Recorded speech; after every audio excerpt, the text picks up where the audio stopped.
Knights, today's video is something a little different than normal. Today we're going to be going through my top 10 series of 2022. I'm going to be deciding which of the games I had the most fun recording and going through, but including all the off-screen and on-screen work. However, it doesn't mean if the game didn't make the list I didn't enjoy it. I enjoyed pretty much everything I recorded in 2022. Now, let's get on with that list. Number 10, Dark Cloud. Now, Dark Cloud was an interesting game to go through. Semi-randomly generated dungeons, gathering weapons, items, town pieces, then building the town back up. I enjoyed going through the dungeons, but the reason the game's so low on the list is having to swap to the main character to open any Atla orb, and thus you're not really using anyone but the main character for any reason except to open their gimmick that bars your path. Town building, fun as well, but again, it suffers from the need to 100% build how the game wants you to build, and then you get an item for doing that. Still, all in all, it was a fun game to record, it just had a few flaws, and I recommend giving it a try if it looked interesting for you. Number 9, Ni no Kuni. God, Ni no Kuni was a beautiful game. The art style was incredibly fabulous, both the anime and cutscenes and in-game footage scenes. You know what I mean. The story was interesting. I was completely expecting it was all a dream the whole time, and honestly, I'm glad it didn't go that route. Where the game suffers is the taming aspect and the combat. Trying to get the monster you want to tame is awful, plain and simple. The RNG required in trying to get the exact combat you need, and also adding the RNG of hoping, is it gonna tame? Just not that good. It really sucks. But the only way to boost it also was through a perk you get in the end game, and even that was a very slight increase, and by the time you get it, it's not needed. Also, you have 3 party members. The AI on the 2 you are not controlling is just awful. They're constantly dying, and they don't use their companions properly. Oliver, he outshines everyone. He's better damage, you're controlling him, so better AI. And because of these flaws, it's really why this game is only number 9. I really enjoyed it, still, nonetheless. I would recommend people check it out and give it a try if, the taming aspect isn't as important to you. Number 8, Xenoblade Chronicles 3. Xenoblade 3 was incredibly good. The graphics were great, and the combat was okay. I was super invested in the story of the game, and every time I recorded it, I just didn't want to stop recording, which ended up resulting in longer episodes, as you could tell. The reason the game's so low on the list is the amount of grinding the classes take.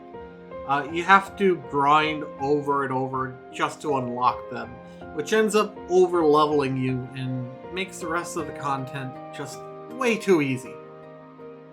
Sadly, by the time I reached the end game, I was just literally stomping and walking through everything. Some of the level up stuff also felt redundant with the interlinked options and stuff, choosing which ones you grabbed. They didn't do too much. As for the actual combat, I wish people could revive without being a healer. Because if you lose your healers, you just either have to run away or just die. I also wish there was only one tank needed. That way you could just do what needs to be done and DPS a little bit faster.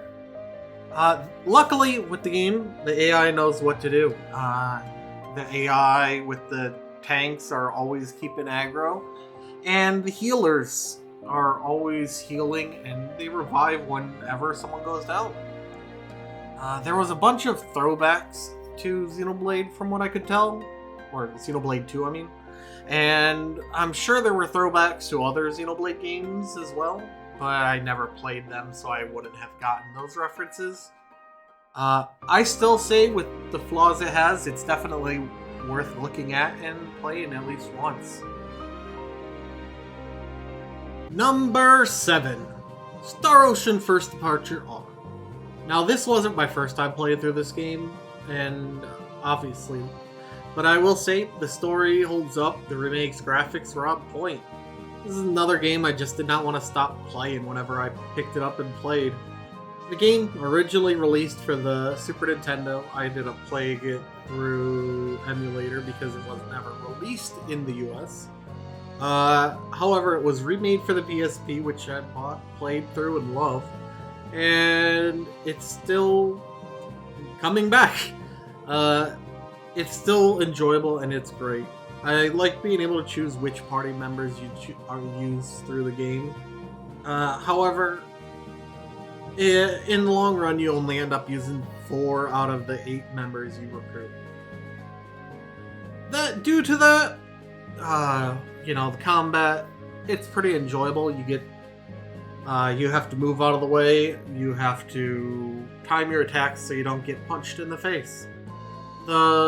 It's lower on the list though because combat is just a spam with voices.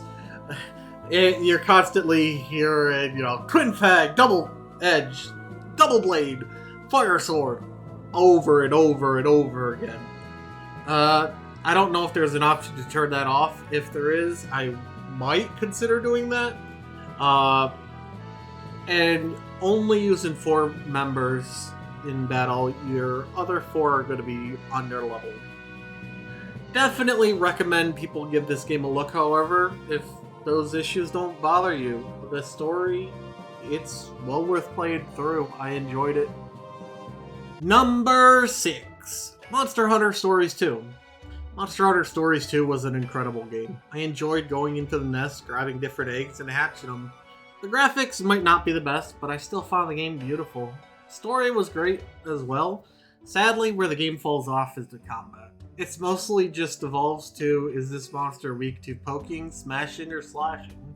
And are they going to use fast, strong, or weird? So there really isn't much strategy, as most monsters will only use the one attack as it is. Like Rathalos, no matter how many which Rathalos you encounter will always use like power attack. Until they get angry, and then they'll use technical or whatever. And it's the same for every battle like that. Another downside is there's a lot of quests and side quests that balance around online play, and well, there's no cross-play, so there's really no one I could play with on the Switch version. The shrine system. Oh god, I hated that. The shrine system was so much better in the first version. You could take genes from monsters and put them in others, just like in 2. However, in 1, this could influence what type your monster was. So you could have like a dragon Bulldango. And I really like that in it just in 2 made the shrine feel completely useless. However, all in all, I'm hoping for a number 3 in the series, and if it does come out, I'm definitely going to be recording another series on Monster Hunter Stories.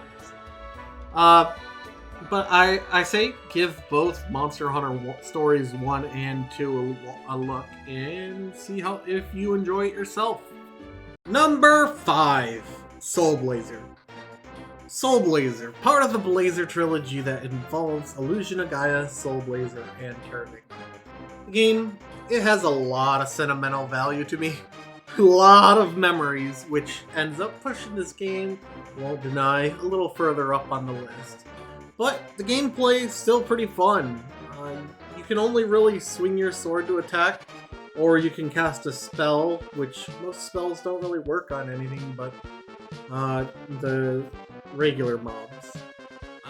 The combat is still pretty challenging. You have to not die. eh, during the boss fights. And that's kind of hard when you only have a small little sword to attack with. Going through the areas to save people from the portal they're trapped in, it's a good concept, and may have actually been where Dark Cloud got the idea from. And honestly, I liked having to revisit the older dungeons with your stronger abilities and gear. The story, it's interesting, but, well, it's lacking. There's not much really there. Also, the game, it's incredibly short. It only lasted, I think, like 7 episodes on this channel, which is why, well, good. Soul Blazer is only number 5. Number 4, Chrono Trigger. Oh boy, Chrono Trigger, where do I begin? I really enjoyed this game, playing through it, hearing the story again. The PC release, which I played through, was the Android iOS port, so I had some extra scenes that the Super Nintendo version never got, and some extra content as well. Now, from personal experience, I've owned the Super Nintendo, the PlayStation, the DS, the Android version, and I've owned the Steam version, so that should show you how much I actually really enjoy this game. The game itself looks great, story holds up to this day. However, the downside of this game is it's incredibly short because it has multiple endings, and so you're meant to play through the game multiple times, and you don't want to experience the same stories over and over again. Now, the flaw is I can't record those extra endings due to that. Thanks to, it's YouTube. No, no one wants to see the same story beginning and go through, find this ending, and go through again, find this ending. And yeah, luckily by the time I played this game, Square had pushed through a patch and fixed the UI up and fixed really any bugs that the Steam version had. I really like in the game, I enjoyed going through the game again, using different characters that I normally would. Like Magus, I'd never actually used him before. No character feels useless. Every character can be pretty much swapped in and out. However, you're only going to be using 3 characters really ever, except for when a character needs their side quest done.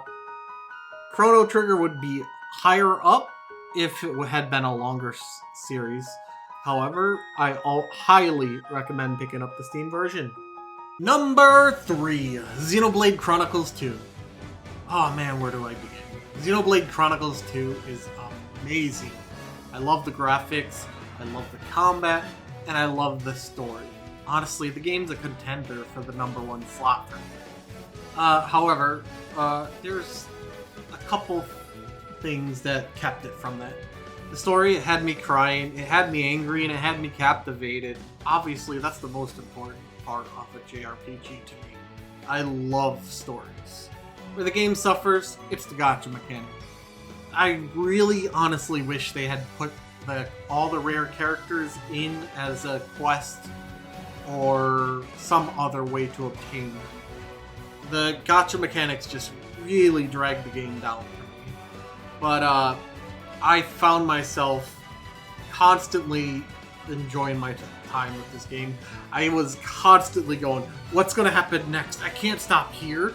And then it resulted in longer episodes, obviously. I wish in battle also that instead of being limited to 3 characters, everyone got to be in the battle. Because it ended up making a bunch of characters useless. Like, once I got my tank more, I just stopped using Poppy completely. But yeah, all in all, I say be sure to check out the game and the series. Number 2, Final Fantasy IV The Complete Collection. Now, Final Fantasy IV The Complete Collection is technically 2 series, because it's Final Fantasy IV and the After Years. But I decided to put them together because that's how the game is. Now, it's my all-time absolutely favorite game. I cannot. I love 4. It's so pretty. The game, the story still to this day can make me cry. And obviously, the after years has some flaws for some people. You revisit the dungeons over multiple times, but you can't really knock them for it when you've already explored most of the dungeons in Final Fantasy IV as it is. I can personally look past that. There's quite a bit of variety in the game, though, due to the cast of characters. There's just so many. While this is a plus, it's also a negative, because that means a lot of characters get a lot less character growth. I love the music, I love the graphics, and I love the story. It would honestly be my number one, but it has those flaws, and I'm willing to accept them. But be sure to check this out and check the series out. Number 1, Dragon Quest Monsters 2 3DS. Now, Dragon Quest Monsters 2, the game was perfect for me. You could use any variety of monsters you could think of. You can breed them, and so each monster can be built a different way, and it just felt really good. You could make a monster a mage, a tank, a DPS, healer, whatever. It was so fun to play, and honestly, I'm grateful to whoever that was that translated it, and being able to choose what you recruit, breed together monsters, and you can even build keys later to help with your grind, and you can catch up whatever monsters you bred. You can make low-rank monsters into high-rank monsters. It works so nicely. The story threw me through loops so much I was surprised, and it's actually one of the few games I've played, the bonus post-game content on video. The combat was challenging. I never felt I could easily just stomp the game. Now the graphics, they're 3DS graphics. Obviously, for what they were working with, I feel like they did a really, really good job. And if they ever remake this for the Switch or make another game like this for the Switch, I would buy it. If they bring this over to the US, even the 3DS version, I would buy it.